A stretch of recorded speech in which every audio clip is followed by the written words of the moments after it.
Good morning, students. Today I am going to start chapter 2 Vina Vriksham Griham Shunyam. Vina it means without, Vriksham it means tree, Griham means house, or Shunya it means nothing. The meaning is a house without tree is nothing. यानी घर जो होता है वो वृक्ष के बिना शून्य है, यानी कि वृक्ष के बिना हम एयर नहीं ले पाते हैं, इसलिए वृक्ष के बिना घर सुना है, ज़ीरो है. विना वृक्षम गृहम शून्यम, a house without tree. Right. Here there are 18 section of Mahabharat composed by Maharshi Vedvyas, you know, all of you, right? There is a dialogue between Bharadwaj Rishi and Bhrigu Rishi. So some verses selected from the chapter of conversation are presented here in and very famous Sanskrit shlokas known as Sanskrit Subhashit is put. Okay. Now summary is there. Bhrigu's argument center around the human body and process, especially of the faculty of knowledge. Right? Human being and acquires knowledge through his different sense or faculties and acts behaves accordingly, the tree given in Anushtup matter. Right. तो यहाँ पर सिर्फ मेरा intention ये है कि यहाँ पर जो बताया गया है वो ट्री की इम्पोर्टेंस आपको बताई गई है कि what is the importance of tree. Tree घर में होने क्यों ज़रूरी है और क्यों होने चाहिए. So let's start with first श्लोक. वल्ली वेष्टयते. वल्ली इट मीन्स क्लाइंबर, जो आपकी लता वल्लरी होती है, क्लाइंबर्स, जिस पे अगर हम एक प्लांट लगा देते हैं और उस पर फिर हम उसको लपेटते हैं, रैप करते हैं, तो वो आगे बढ़ती रहती है, जिसको बोलते हैं क्लाइंबर. तो वल्ली को हम बोलते हैं क्लाइंबर. वेश्यते. वेश्यते इट मीन्स लपेटी जाती है, उसको इंग्लिश में बोलेंगे रैप्स अराउंड. उसको रैप चारों तरफ, वृक्ष के चारों तरफ उसको रैप किया जाता है. राइट. वेश्यते it means wrap around. Now vriksham means, you know, tree. सर्वतः. सर्वतः means from all the directions, चारों तरफ. गच्छति means goes, जाती है. Right. The first lines meaning वल्ली वेश्यते वेष्टयते वृक्षम सर्वत्रश्च एव गच्छति. It means Valli means climber, वेश्यते it means wraps itself around a tree and climbs up the tree. Okay. इसका यानी इसका हिंदी में मतलब ये होता है कि जो क्रीपर होती है, जो वेल होती है, वो वृक्ष के तरफ चारों तरफ उसको लपेटा जाता है. राइट. यानी कि चारों तरफ वो चली जाती है, उसको कोई रास्ता ढूंढने की ज़रूरत नहीं होती है. A climbers wraps itself around the tree and climbs up the tree. और वो इस तरह से क्रीपर चढ़ती जाती है. न रिदृष्टे. अदृष्टे यहाँ पे दे रखा है अदृष्टे. दृष्टे अदृष्टे means due to lack of sign, जहाँ पर उसको नज़र नहीं पहुँचती है, जहाँ पर उसको दिखता नहीं है. अदृष्टे it means due to lack of sign. मार्गो means in the way. Right. पश्यंती मीन्स सीज एंड पादपा मीन्स ट्रीज. यानी कि it does not have lack of sight for its path, so it sees trees as its path. न दृष्टे it means उसकी दृष्टि नहीं है, यानी उसको जो क्रीपर है उसको दिखता नहीं है, फिर भी वो देख लेती है. क्या देख लेती है? मार्ग देख लेती है. कहाँ का मार्ग? पादपों पे, यानी कि वृक्ष पे चढ़ने का मार्ग वो देख लेती है. उसकी आंखें नहीं हैं, लेकिन फिर भी अगर उसको ट्रीज़ के चारों तरफ उसको रैप किया जाता है तो उसकी आंखें नहीं हैं, फिर भी वो पादप तक पहुंचने का, यानी कि पेड़ तक, ऊपर तक पहुंचने का मार्ग, रास्ता ढूंढ लेती है. राइट. न अदृष्टे, उसमें दृष्टि नहीं है, यानी कि उसे दिखता नहीं है, फिर भी वो अपना पाथ देख लेती है या ढूंढ लेती है. It does not have lack of sign for its path, so it sees tree as its path. Right. तो अगेन मैं इसका आपको ट्रांसलेशन बताऊंगी. वल्ली वेष्टयते वृक्षम सर्वतश्चैव गच्छति. It means a climbers wraps itself around the tree and climbs up the tree. Then न अदृष्टे च मार्गो अस्ति तस्मात् पश्यति पादपा. It means it does not have lack of sight for its path, so it sees trees as its path. Right? आपको मैंने धीरे धीरे बोला है ताकि आप उसका ट्रांसलेशन अगर सुनकर लिखना चाहें तो इजीली लिख सकते हैं. नाउ श्लोक नंबर 2. पुण्य अपुण्य तथा, इसमें 2 शब्द देखे, पुण्य पुण्य तथा. पुण्य और अपुण्य दोनों चीज़ें. पुण्य मीन्स गुड डीड्स एंड अपुण्य मीन्स सीन्स, इट मीन्स पाप. गंधे धूपे च, राइट. गंध इट मीन्स फ्रेगनेंस और धूप मीन्स इंसेंस. विथ इंसेंस जो आपके धूप जो धीरे धीरे धुआं जलता है, हम अगरबत्ती लगाते हैं तो, राइट. विविधे अपि यानी डिफरेंट वे में, डिफरेंटली, राइट.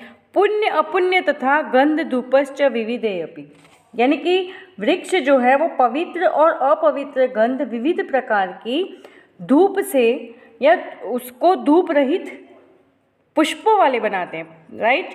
गंधेर पुष्पेश्च, यहाँ पे गंधेर दू पुष्पेश्च दे रखा है. पुष्प यानी फूल.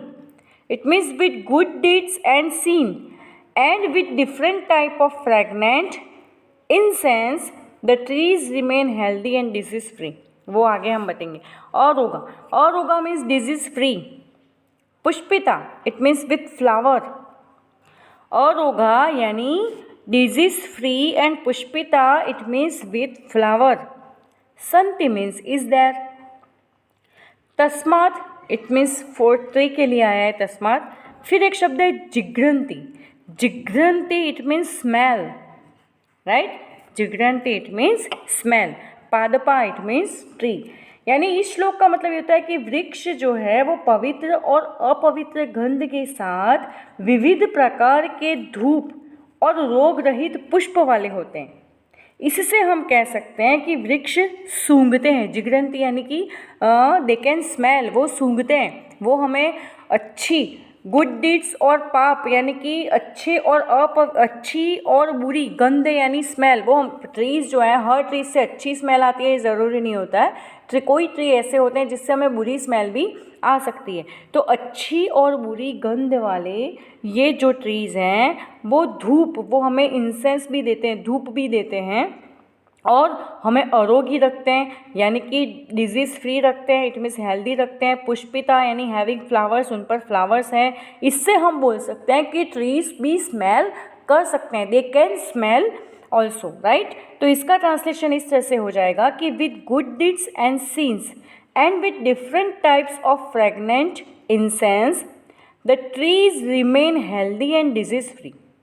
Thus it can be said that the trees smell with the help of flowers. यानी कि ट्रीज जो है वो फ्लावर, फूल जो है उसकी हेल्प से वो स्मेल कर सकते हैं कि अच्छी खुशबू आ रही है या नहीं आ रही है, राइट. नाउ श्लोक नंबर 3. पादै सलिलपानाच्च व्याधीनां च अपि दर्शनात् व्याधि प्रतिक्रियत्वाच्च विद्यते रसनम ध्रुमे. पादे यानी विट्री, ये तो आपको बार बार बताने की ज़रूरत नहीं है.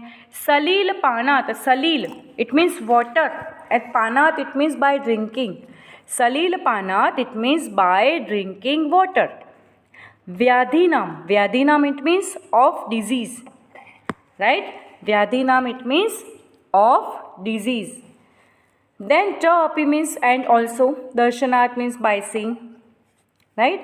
तो पादे सली पाना च व्याधि नाम च अपि दर्शनात्. इस लाइन का मतलब ये होता है कि पैर से पानी पीने के कारण, पादे यानी कि पैर से, राइट.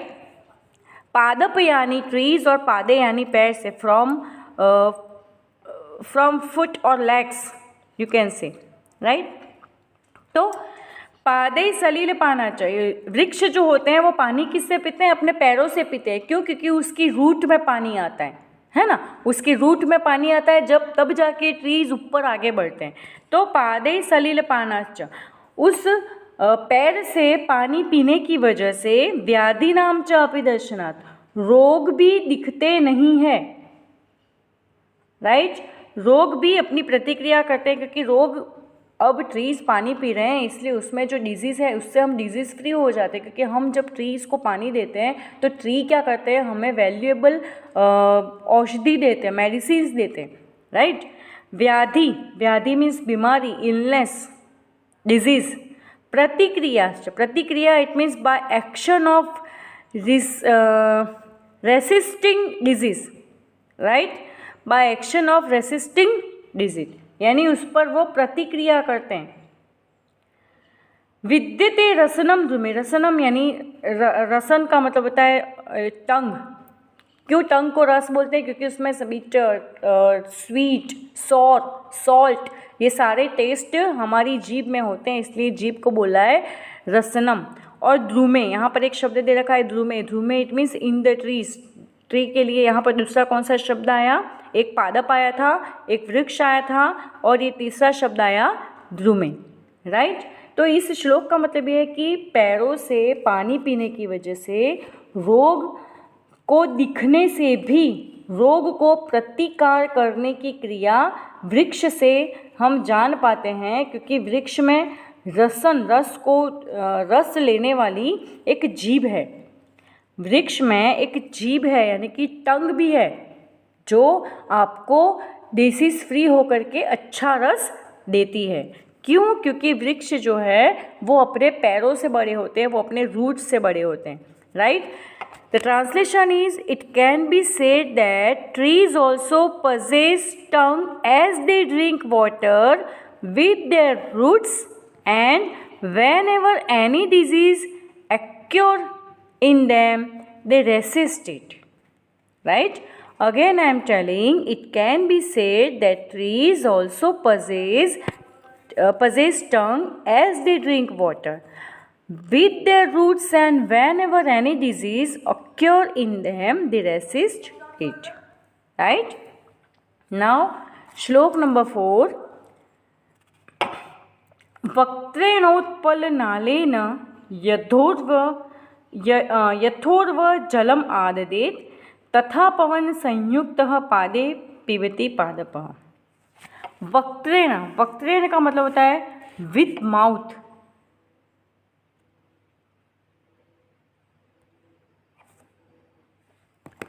राइट। यहाँ पर एक शब्द दे रखा है वक्त्रेण, वक्त्रेण का मतलब होता है विथ माउथ। देन उत्पल नालेन, दो शब्द दे रखे हैं उत्पल और नालेन। उत्पल नालेन यानी with the stock of lotus, with the stock of lotus. Utpal यानी कमल की जो नाल होती है, स्टॉक होती है वो। ऊर्ध्वम, ऊर्ध्वम इट मीन्स फ्रॉम अबोव। आप धीरे धीरे शांति से सुनिएगा इन सब शब्दों को। ऊर्ध्वम इट मीन्स फ्रॉम अबोव, जलम मीन्स वाटर, आददेत, आददेत इट मीन्स टेक्स और absorb, you can say takes और एब्जॉर्ब, राइट। तो इस लाइन का मतलब ये है कि जिस तरह से कमल उसकी नाल के मुख से ऊंचे से पानी पीता है, यहाँ पर इस लाइन का मतलब इतना ही है कि जिस तरह से कमल जो होता है वो अपनी नाल से ऊंचे से पानी पीता है, तथा वैसे ही पवन संयुक्तम, पवन संयुक्तम इट मीन्स हैविंग लाइफ, पादे इट मीन्स फ्रॉम लेग्स, पिबति पादपः, पादप पीते हैं। यानी कि जिस तरह से कमल उसकी नाल रूपी मुख से ऊंचे से पानी ले लेती है या सींच लेती है, वैसे ही वृक्ष जो है वो पवन से या पानी से, पवन रूपी जो प्राण है उससे अपने खुद के पैरों से वो पानी पी सकते हैं, राइट। जिस तरह से कमल अपने स्टॉक ऑफ यानी जो उसकी नाल होती है उससे पानी पीते हैं, वैसे ही पवन और प्राणों यानी पवन रूपी प्राणों से ये जो वृक्ष हैं वो अपने पैरों से, अपने लेग से पानी पीते हैं, right. The translation is, it is possible for a living creature to absorb water and carry it to different parts of body. Similarly, a tree draws water upwards with the mouth like a stalk of lotus. This is how a tree drinks absorb water with the help of its roots. वो उसकी roots के साथ, उसकी जड़ के साथ में या उसके पैरों से वो पानी पी सकते हैं या पीते हैं। ओके, नाउ श्लोक नंबर 5। सुख दुख योगाश्च ग्रहणम अच्छिन्नस्य च विरोहणात् जीवं पश्यामि वृक्षाणां च चैतन्यम न विद्यते। सुख यानी हैप्पीनेस और दुख यानी सोरो, राइट। ग्रहणात् it means due to grasping, उसको ग्रहण करने से, ग्रास्पिंग। देन छिन्नस्य, छिन्नस्य इट मीन्स कट डाउन, उसको कट करना, छिन्न करना, right. Then other word is also there, विरोहणात्। विरोहणात् it means because of blossoming, blossom करते हैं ना फ्लावर्स, बिकॉज ऑफ ब्लोसमिंग। जीवम इट मीन्स लाइफ, पश्यामि इट मीन्स सीज, वृक्षम इट मीन्स ट्रीज, अचैतन्यम, अचैतन्यम इट मीन्स लाइफलेस, राइट। अचैतन्यम इट मीन्स लाइफलेस। देन न विद्यते इट मीन्स नॉट। सुख दुख च ग्रहणम अच्छिन्नम च अविरोहात्, यानी इस श्लोक का मतलब ये होता है कि सुख और दुख ग्रहण करने की वजह से ये जो वृक्ष अगर एक बार कट जाते हैं तो फिर से ये वृक्ष में जो जीव है वो फिर से आ जाता है, यानी कि फिर से पादप जन्म ले लेते हैं। उसमें चेतना का, चैतन्य यानी उसमें चेतना का या उसमें लाइफलेस का कोई लैक नहीं है, लैक ऑफ कॉन्फिडेंस, और लैक नहीं है लाइफलेस का, कि ज़िंदगी है, उसमें जान होती है, अगर आप उसको काट डालते तो वो फिर से ग्रो करता है, राइट। तो इसका मतलब ये है कि सुख और दुख को ग्रहण करने के बाद, सुख क्यों होता है? क्योंकि ट्री ग्रो करता है। दुख क्यों होता है? क्योंकि उसको कट कर दिया जाता है। तो सुख और दुख को ग्रहण करने के बाद भी उसमें ब्लॉसमिंग यानी कि वो खिलते हैं, वो उगते हैं, वो ग्रो करते हैं। जीवम पश्यामि, हम ट्रीज़ में जीव को देख सकते हैं, यानी प्राणों को देख सकते हैं। ऐसा नहीं है कि उसको काट दिया तो वो वापस से उगेगा ही नहीं, राइट। वृक्षाणाम अचैतन्यम न विद्यते, वृक्षों में हम अचेतनता को यानी लाइफलेस को या फिर लैक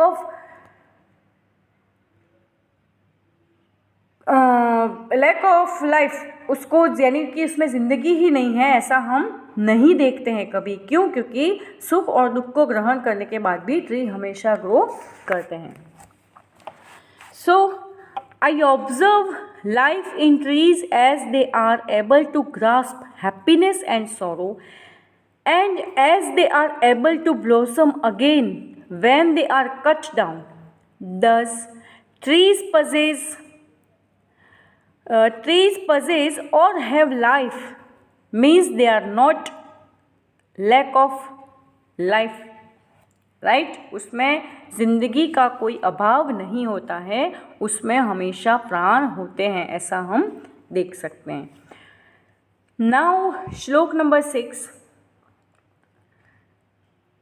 तेन तद जलम आदत्तम जरयत्न अग्नि मारुतो आहार परिमाणा च स्नेहो वृद्धिश्च जायते। Okay,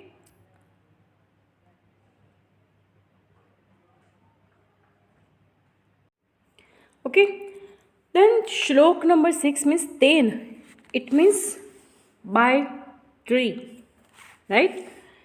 Then tad jalam adattam, tad means that, jalam means water, adattam it means took, adattam it means took, लेना, adattam, right, take, took, taken होता है ना, took, adattam means took.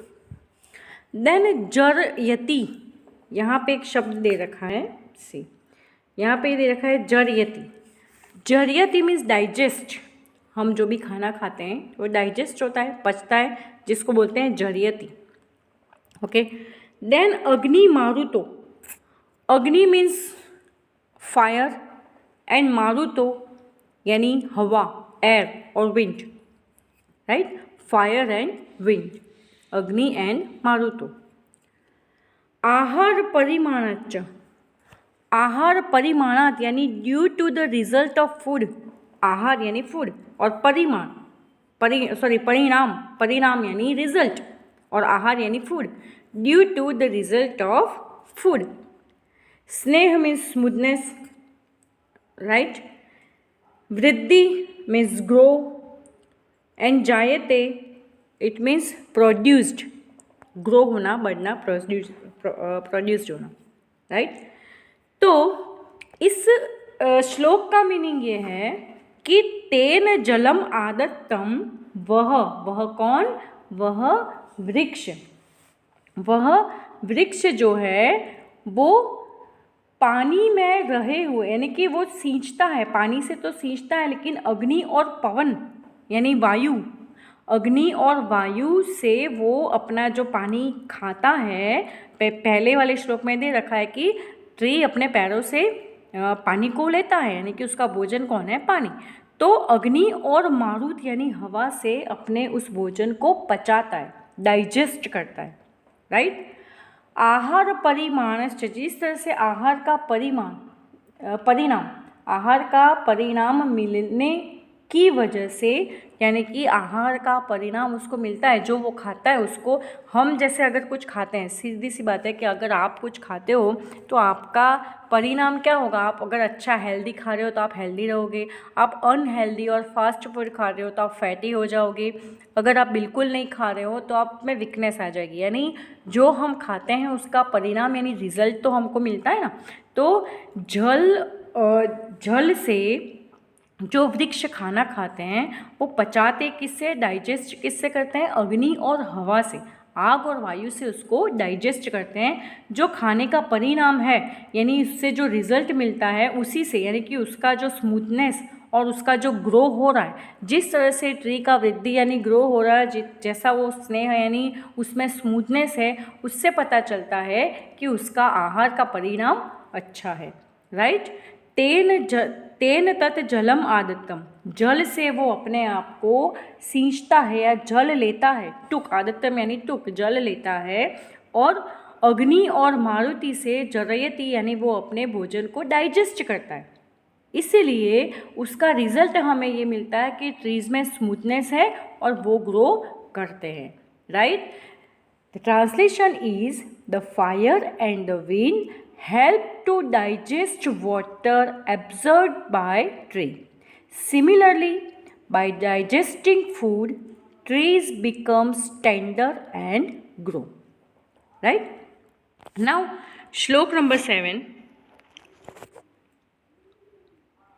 एतेषां सर्ववृक्षाणां छेदं न तु कार्येत, संवर्धने विशेषेण प्रयतेत इंद्रियेत. एतेषाम यानी इन दीज ऑल ट्रीज, इन वृक्षों में, सर्व यानी ऑल, वृक्षाणाम यानी वृक्षों में. उच्छेदम इट मीन्स टू अपरूट या डिस्ट्रॉय करना, उसको छेद करना या उसको डिस्ट्रॉय करना, नष्ट कर देना. न मीन्स नॉट. कार्येत यानी शुड बी गेट डन, उसको नहीं करना चाहिए, राइट. यानी फर्स्ट लाइन का मतलब ये होता है कि हमें वृक्ष का विनाश नहीं करना चाहिए. ये जो वृक्ष है उसका उच्छेद यानी उसको डिस्ट्रॉय न करो, न कार्येत यानी नहीं करना चाहिए, right. All the trees should not be destroyed, right, या cut down. All the trees should not be cut down और डिस्ट्रॉयड. आप जो भी लिखना चाहें लिख सकते हैं. देन सेकेंड लाइन, संवर्धने विशेषेण प्रयतेत इंद्रिता. संवर्धने अतीन्द्रित यानी कि वन हु रिमेन्स अवेयर. विशेषण यानी स्पेशली, ओके, विशेषण इट मीन्स स्पेशली. एंड संवर्धने it means to bring up. संवर्धने विशेषेण प्रयतेत अतीन्द्रिता, यानी कि हमें इसका विनाश नहीं करना चाहिए, विशेष रूप से तब, खास करके जो वृक्ष संवर्धित है यानी कि उग रहे हैं, जागृत है, उनको हमें अतीन्द्रित यानी कि उनको हमें उगाने में प्रयत्न करना चाहिए. प्रयतेत यानी प्रयत्न करना चाहिए. हमें वृक्षों का नाश नहीं करना चाहिए और विशेष रूप से जो वृक्ष उग रहे हैं, जो ग्रो कर रहे हैं, उनको हमें ग्रो करने में प्रयत्न यानी मदद करनी चाहिए, हेल्प करनी चाहिए, राइट, उनको हमें डिस्ट्रॉय नहीं करना चाहिए। The translation is all the trees should not be destroyed, but we should put special efforts to bring up trees while remaining aware. Right? Now, श्लोक नंबर 8. यथा वृक्ष तथा पुत्र सदा श्रेयस्करं बुभो विना वृक्षं गृहं शून्य पुत्रहीनं कुलं तथा। यथा वृक्ष तथा पुत्र, यथा यानी like that, वृक्ष मीन्स ट्री, पुत्र मीन्स सन, श्रेयस्करम it means those who do welfare to others, जो हमेशा दूसरों का कल्याण करते हैं। विना वृक्षम इट मीन्स विदाउट ट्री, गृहम शून्यम it means house is like zero, right? पुत्रहीन विदाउट सन, कुलम मीन्स और फैमिली। इस श्लोक का मतलब ये होता है कि वृक्ष हमारे पुत्र की तरह, यथा वृक्ष जैसे वृक्ष है, तथा पुत्र वो पुत्र की तरह, जैसे वृक्ष है वैसे पुत्र है। इस लाइन का मतलब अच्छे से सुनिएगा आप। यथा वृक्ष जैसा वृक्ष है, तथा पुत्र वैसा पुत्र है। जैसे आप बोलते हो ना, जैसा बेटा वैसी बेटी, यानी दोनों इक्वल है। जैसे हमारे लिए मम्मी वैसे हमारे लिए पापा, यानी मम्मी पापा इक्वल हैं। वैसे ही यथा वृक्ष तथा पुत्र, जैसा वृक्ष वैसा पुत्र। सदा श्रेयस्करम, वो हमेशा कल्याणकारी होते हैं, यानी हमेशा सबका वेलफेयर करने वाले होते हैं। क्यों?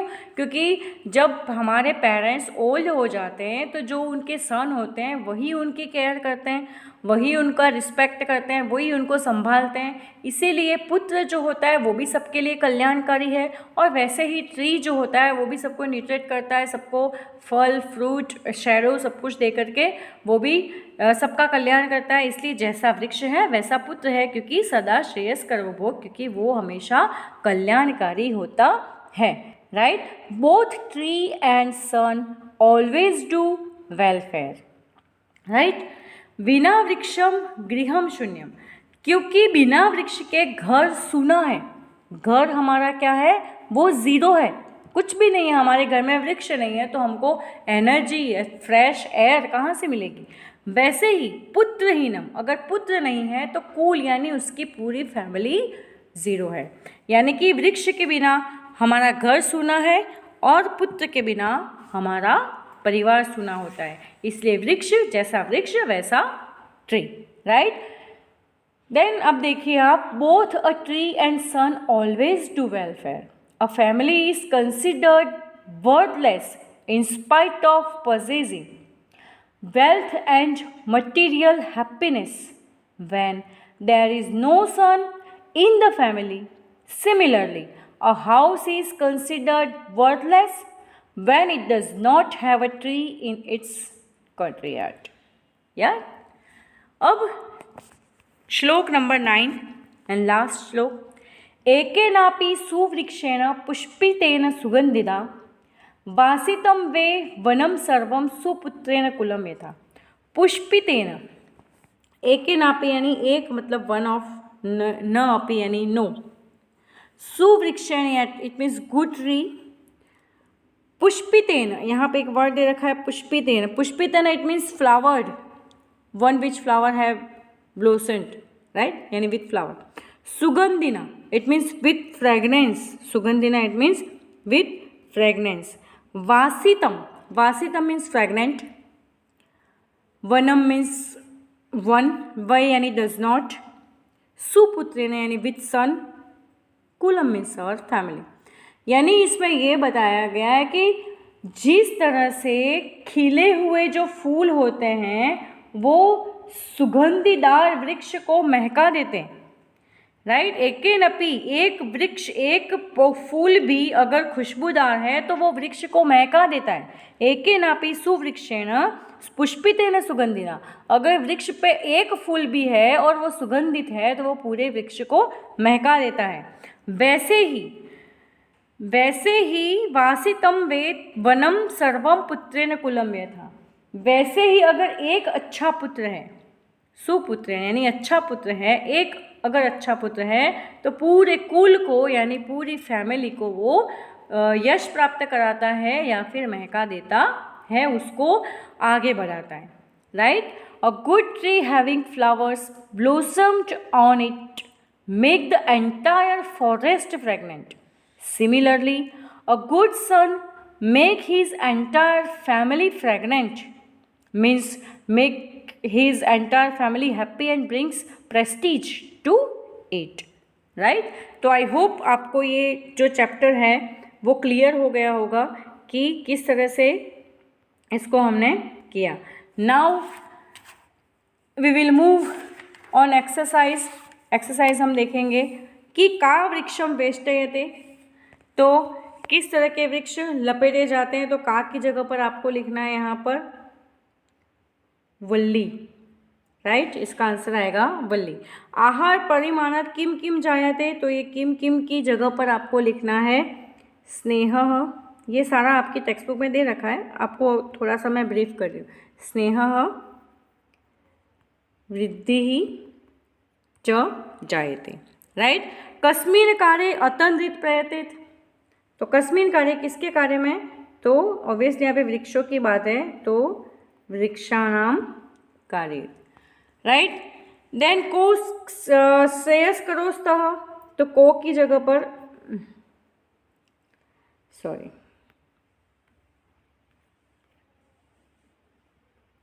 यहाँ पर को की जगह पर आपका हो जाएगा यथा वृक्ष तथा पुत्र, राइट। देन कीदृशं गृहं शून्यम अस्ति, किस तरह का घर शून्य है, तो कीदृशं की जगह वृक्षम विना गृहं शून्यम अस्ति। देन क्वेश्चन नंबर 2 MCQs जो हैं आपके उसको आपको लिखना है। तो फर्स्ट वल्ली ही गच्छति, तो सर्वतः गच्छति। सलिल पानात् इति पदस्य का अर्थ, तो जलस्य पानात्। पादप पादे किम करोति, तो पिबति। वृक्षाणां न खाद्यते न विद्यते अचैतन्यम। देन क्वेश्चन नंबर 5 वृक्षाणां न कार्येत, क्या नहीं करना चाहिए, तो उच्छेदम, उसको कट नहीं करना चाहिए। यथा वृक्ष तथा पुत्र, right. Then answer the following question in English. इन ये जो क्वेश्चन है उसको मैं सिर्फ रीड करूँगी, क्योंकि यहाँ पर संस्कृत में 1 वर्ड में आंसर होते हैं जिसको लिख पाना इजी होता है, इसके क्वेश्चन आंसर्स हम लिख नहीं पाएंगे। First question, how can we say that a tree or a plant can see? The answer is a climber wraps itself around a tree and reaches every branch of tree. It does not lack sight, so we can say that a tree or plant can see. Now second question, how can we prove that a tree has juice? The answer is a tree drinks or absorbs water with its roots and it resists disease even if it cannot see disease. This is how we can prove that a tree has juice. Now question number 3, what reason are given to prove that a tree has a life? The answer is a tree has a system to absorb water with the help of roots and to carry it to its difficult parts. This is possible only in a living creature. A tree drinks water. It can experience happiness and pain. A cut down tree blossoms again. This is how it is proved that a tree has a life. Next question, what happens to the water absorbed by tree? The answer is fire and wind help to digest water absorbed by tree and the tree becomes tender and grow. Next question, how can be proved that tree have breathing organ? sorry, how should we treat trees? The answer is we should not cut down trees, but we should put efforts to bring them up. Now write review उस पर वृक्ष का जो है यानी reason of prove life in trees. Then second जो आपका है short note importance of trees, तो ये आपको लिखना है. Then explain the reference. It means तस्मात् जिगृहन्ति पादपा, it means therefore trees smell with flowers, तो इसको आपको एक्सप्लेन करना है. देन पादे पिबति पादप, it means that which drinks water with its leg tree. ये मैंने आपको मीनिंग बता दिया, आपको उसका एक्सप्लेनेशन करना है. एतेषां सर्व वृक्षाणाम उच्छेदम न तु कार्यत, it means all these trees should not be destroyed in the poem, तो ये आपको इसका लिखना है. देन वृक्षहीनम गृहम शून्यम पुत्रहीनम कुलम यथा, it means a house is worthless without a son, so it is without a tree. तो ये आपको इसका एक्सप्लेनेशन करना है. देन श्लोक से पूर्ति यानी कि कंप्लीट द श्लोक, जो ऑलरेडी आपके चैप्टर्स में दे रखे हैं. तो ये सारी चीज़ें स्टूडेंट्स आपको इसको क्या करना है, अपनी नोटबुक में लिख देना है. और ये 2 चैप्टर्स जो हुए हैं आई होप आपको समझ में आए होंगे. Thank you very much.